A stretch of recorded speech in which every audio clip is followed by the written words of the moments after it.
দুর্গাপুরে আজকে খুঁজে পেলাম ভেলভেট অ্যাপেলের গাছ। চলুন আপনাদেরও দেখাই। এই যে গাছটি দেখতে পাচ্ছেন, যে কচি কচি লাল লাল পাতা, গাছটি একবার ভালো করে দেখুন। এইটা হচ্ছে ভেলভেট অ্যাপেলের গাছ।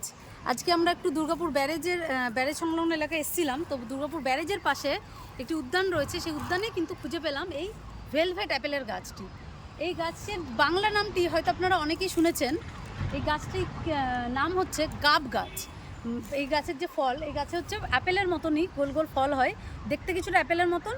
আর ওপরের যে আবরণটা, ওপরের যে আস্তরণ সে ফলের, সেটা হচ্ছে ভেলভেটের মতন, যার কারণেই কিন্তু এটাকে বলা হয় ভেলভেট অ্যাপেল। ভেতরটাও কিন্তু একদম অ্যাপেলের মতন, কিন্তু এই ফলের গঠনটা খানিকটা সবেদার মতন। আর এই ফলের মধ্যে যে বীজগুলি রয়েছে, বীজগুলি আবার দেখতে কাঁঠালের বীজের মতন। মানে অদ্ভুত একটা ফল ভেলভেট অ্যাপেল, যার মানে দু তিনটে ফলের গঠন মিলিয়ে কিন্তু এই ফলটার গঠন। তো এই গাছটার, এই ফলটার নাম হচ্ছে ভেলভেট অ্যাপেল। এর বাংলা নাম হচ্ছে গাব গাছ, বা গাবের যে ফল, গাব বলা হয়। তো এই ফল কিন্তু আবার অত্যন্ত উপকারী। এই ডায়াবেটিস যারা পেশেন্ট রয়েছেন, যারা ডায়াবেটিসের রুগী, তাদের জন্য কিন্তু এই ফল অত্যন্ত উপকারী। এই ফল কিন্তু কাঁচা এবং পাকা দু রকম গাবই কিন্তু ডায়াবেটিসের রোগীদের জন্য অত্যন্ত উপকারী। আর এর পাশাপাশি যদি আমাশয় হয় বা কোনো পেটের কোনো সমস্যা হয়, সেক্ষেত্রেও কিন্তু এই গাব গাছের ছাল, জানা যাচ্ছে যে গাব গাছের ছাল নাকি খুবই উপকারী।